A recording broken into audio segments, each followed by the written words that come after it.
આજે મુસ્લિમ ખત્રી બાવીસી સમાજ વડોદરા દ્વારા સમાજના તેજસ્વી તારલાઓનો સન્માન સમારોહ 16મો સન્માન સમારોહ કરવામાં આવ્યો હતો, જેમાં 175 વિદ્યાર્થીઓને સારા માર્ક્સ લાવવા બદલ પ્રોત્સાહિત કરવામાં આવ્યા હતા।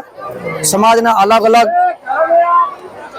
ડોનેશન આપનારા, પ્રોત્સાહન આપનારા લોકોએ ફંડ આપી અને એમના ફંડની મદદથી અને સમાજના આગેવાનો દ્વારા પારુલ યુનિવર્સિટીના ડાયરેક્ટર એવા પારુલબેન, ડૉક્ટર પારુલબેન પટેલને આમંત્રણ કરીને બોલાવવામાં આવ્યા હતા।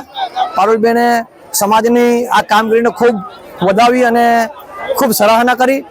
16 વર્ષથી સતત તમે આ સમાજને પ્રોત્સાહન આપો છો, એના રિઝલ્ટથી આજે સમાજમાં જબરજસ્ત એજ્યુકેશનનું પ્રમાણ છે। એમણે કહ્યું કે ઓહો, કેટલા બધા ડૉક્ટર્સ ને કેટલા બધા એન્જિનિયર્સને, બિલ્ડર્સને, બિઝનેસમેનને સમાજને તમે આપ્યા છે ને દેશને તમે આપ્યા છે, એ બદલ તમારી કમિટીનો અને સમાજનો ખરેખર આભાર વ્યક્ત કરવો છે, એવી પારુલબેન એક લાગણી વ્યક્ત કરીને ગયા, જે ખરેખર આપણા સમાજ માટે, ખત્રી સમાજ માટે, આખા ગુજરાતના ખત્રી સમાજ માટે એક ગર્વની વાત છે કે આપણી વચ્ચે આજે પારુલબેન આવીને ગયા અને એમણે આપણા સમાજના પ્રોગ્રામમાં હાજરી આપી।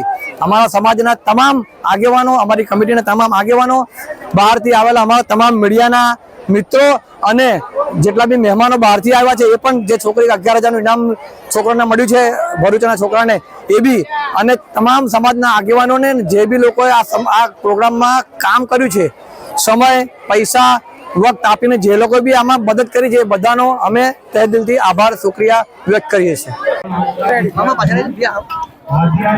આજે ખત્રી સમાજે અહીંયા મને ઇન્વાઇટ કરી। હું doctor Parul Patel, Parul university vice president છું।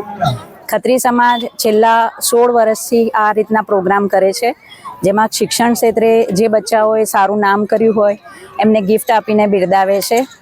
મુસ્લિમ સમુદાયમાં શિક્ષણને આ રીતે પ્રમોટ કરવાની જે પહેલ છે એ ખરેખર ખૂબ સરાહનીય છે, અને હું ખત્રી સમાજને તમામને એવી વિનંતી કરીશ કે આવા પ્રોગ્રામ વર્ષો વર્ષ ઉત્તરોત્તર પ્રગતિ સાથે કરતું રહે। ધન્યવાદ।